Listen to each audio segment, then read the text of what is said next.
안녕하세요. 공인중개사 김범철입니다. 네. 여러분하고 8회차 공부할 거예요. 네. 편안하게 하고 괜찮습니다. 눈치 보지 마시고 궁금한 게 있으면 언제든지 질문하세요. 오늘은 이제 입문 강의인데 제가 8회 이렇게 해놨어요. 근데 개발에 대한 입문, 그 다음에 이제 중요한 게 이제 비용, 도로, 비용, 그 다음에 이제 제한, 이제 제한이라고 그러면 우리 광주 같은 경우는 상수원 관리지역, 물을 모르고서는 할 수가 없거든요. 그 부분에 대해서도 실 물건을 가지고 분석하면서 이렇게 공부를 할 거고요. 그 다음에 농지, 그 다음에 산지, 그 다음에 개발 실무. 그래서 사실 오늘이 제일 중요해요. 그러니까 오늘 불출석하고는 참석하지 않고는 진도를 따라가기가 쉽지가 않아요. 그분만을 위해서 다시 맨투맨으로 해줄 수는 없잖아요. 그죠? 여러분들은 파란색이에요. 교재부터 설명을 할게요. 네. 저는 이번에 좀 제가 15명 모집을 했는데 15명이 꽉 찼고요. 교재도 15부밖에 못 만들었어요. 그래서 저는 이제 업그레이드를 못 했어요. 그리고 여러분하고 틀려서 여러분께 좀 좋아요. 일기 때는 컴플레인이 많았어요. 쪽번호가 없다고. 네. 넘겨보시면 쪽번호를 다 넣었어요. 거꾸로 저는 쪽번호가 없어요. 그러니까 제가 얘기하면 하는데 한번 보세요. 앞에 목차겸 있어요. 제가 개발행위허가 기본 법령이라고 해놨잖아요. 어제 지혜교육을 갔더니 최인철 전 지회장님이 공법체계에 대해서 얘기를 하는데 저도 공법체계 간단히 말씀을 드릴 거고요. 이제 여러분들이 결국에 우리는 실무라는 거잖아요. 강론에 대한 얘기에서 강론을 적용할 수 있는 것들. 이제 광주시 도시계획 조례가 있어요. 이제 그다음에 건축 조례, 그다음에 광주시 성장관리계획 시행 지침, 그다음에 개발행위허가 기준, 개발행위허가 운영 지침, 그다음 산지에 대한 거 쭉 있고 용도별 건축물의 종류 맨 마지막에 있거든요. 이건 건축법 시행령 별표 1에 있거든요. 이게 왜 중요하냐면 우리가 용도지역이라고 얘기하는 것은 토지의 이용, 건축물의 종류, 그다음에 건폐율, 용적률 높이 등을 제한하거나 완화한다라는 그런 개념이에요. 지구 같은 경우는. 제가 어저께 가축 사육 제한 구역? 예, 맞습니다. 구역 맞아요. 그런 것들을 정확히 알고 있으면 쓸 수가 있거든요. 그런 것들에 대한 설명을 해드릴 거예요. 자, 앞에 보시면 광주시 건축 도시계획 조례가 있어요. 도시계획 조례가 결국에는 우리 일반인을 바로 기속하는 법이거든요. 응? 그러니까 국계법에서 이제 위임을 했죠. 각 지자체의 실정에 맞게끔. 예를 들어 지자체 실정에 맞는 것은 우리 광주를 얘기하는 것 같아요. 네? 광주가 기반시설이 없이 난개발이 이루어지고 있잖아요. 그러다 보니까 성장관리계획을 전국에서 1등으로 시행을 했어요. 오퍼부터 먼저 했고 이제 광주 전체적으로 그것을 어떤 분은 신동원 시장이 규제 일변도다 하는데 그런 건 아니에요.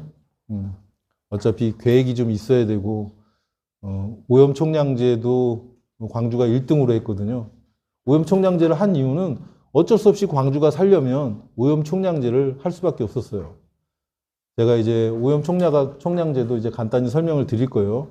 오염총량제 자체만으로도 하루 정도 강의 분량이 되기 때문에 여러분은 이제 오염총량제, 오염 부하량, 이제 개발 부하량 이 정도만 개념만 이해하시면 충분해요.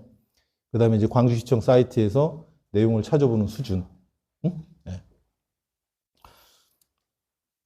그러니까 광주시 도시계획 조례라고 하지만 여러분들이 이게 제가 국가법령정보센터 해놨잖아요. 이 법령을 보는 법도 가르쳐 드릴 거예요. 네.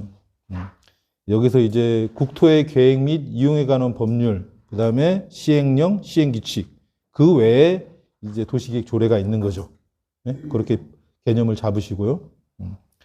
그 다음에 광주시 건축조례 있는데, 이제 이 외에 이제 건축법. 우리가 이제 개발행위 대상에는 건축하고, 그 다음에 공작물 설치가 있잖아요. 그 부분에 대해서 전체적으로 우리 인간한테, 우리 생활하는데 밀접하기 때문에 그 부분에 대해서는 여러 가지 건축법이 굉장히 많아요, 양이. 예. 근데 저희는 이제 건축 전문가는 아니기 때문에 이제 그런 것들 보는 정도만. 예. 그리고 이제 제가 도로에서 설명을 드리겠지만, 우리가 이제 건축행위를 하려면은 진입도로가 있어야 되고요. 진입도로라는 개념은 건축법상의 도로이냐 아니냐. 이게 되게 중요하거든요. 예. 이게 가장 질문이 많아요. 이제 그 부분에 대해서도 제가 실질적인 사례를 들어서 설명을 드릴 거예요.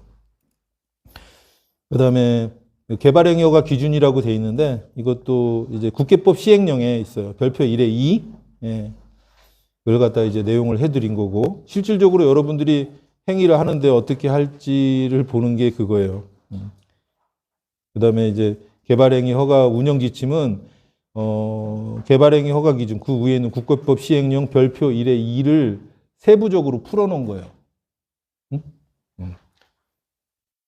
근데 이것을 공무원들이 굉장히 보수적으로 소극적으로 해석을 하기 때문에 많이 민원이 부딪히는 거죠.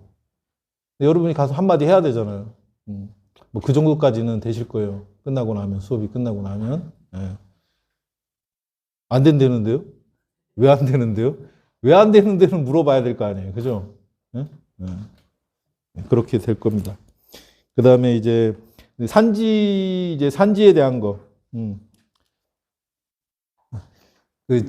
산지 경사도 부분에 이제 개별 기준에 대해서 이제 개별 허가 기준에 대해서 말씀드리겠지만 이제 우리가 개별적으로 허가를 개발 행위를 받으려면 경사도 그다음에 임상 그다음 표고 이 세 가지를 충족해야 되거든요. 그 중에 한 게 이제 경사도고 용인은 경사도 몇 도인가요? 처인구에 계시죠? 사업장이? 별도인가? 네, 그 조례 있습니다. 네, 네. 20도. 네. 나머지는 17.5도. 네, 그렇게 됩니다. 그렇다 하더라도 우리 같은 경우 이제 어제도 했지만 그 성장 관리 계획을 시행하게 되면 이제 좀 제한이 좀 있어요. 그래서 이게 여러분들이 계속 봐야 될 파란색이요. 이게 기본 교재입니다. 계속 비치해 놓고 반복해서 보시고요. 용어들이 낯설어요. 용어들이 낯설으니까 공인중개사 뭐 어쩌다 중개사 되셨잖아요. 네? 어쩌다 중개사 되셨는데 어차피 할 거면 어쨌든 잘 해야죠. 그러니까 이제 계속 반복해서 보세요. 뭐 처음부터 잘하라고 할 수는 없고 그래도 제가 여러분 이기는 서비스를 많이 해주죠. 쪽번호를 넣었어요. 제가 짝꿍을 잘 선택해야 된다고 하는 게 어디 보세요 그러면 막 찾아요. 서로 협조가 안 돼. 네, 그래서 짝꿍이 중요한 거예요. 그 다음에 두 번째, 우리 여러분하고 좀 색깔이 좀 틀린데 공장 설립 관련 길라잡이라고 있어요. 이건 제가 만든 건 아니고요.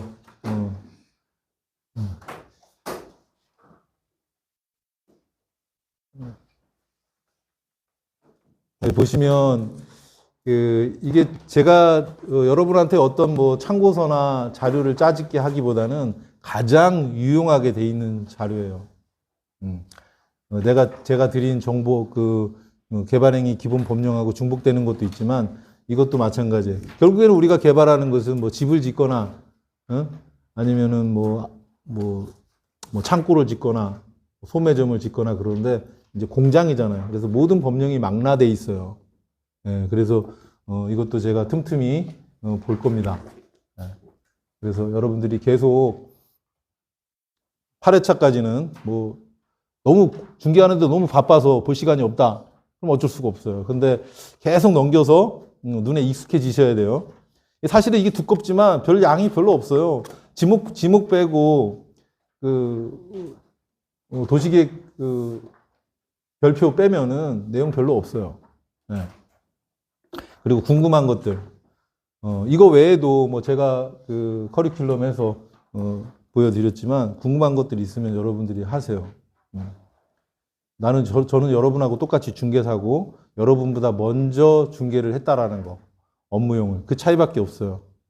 그리고 아까 말씀드린 대로 저도 어쩌다 중개사 했지만 어쨌든 한번 잘해보자라는 생각으로 지금까지 그 공부를 계속해서 이 자리에 서 있는 것 뿐이에요.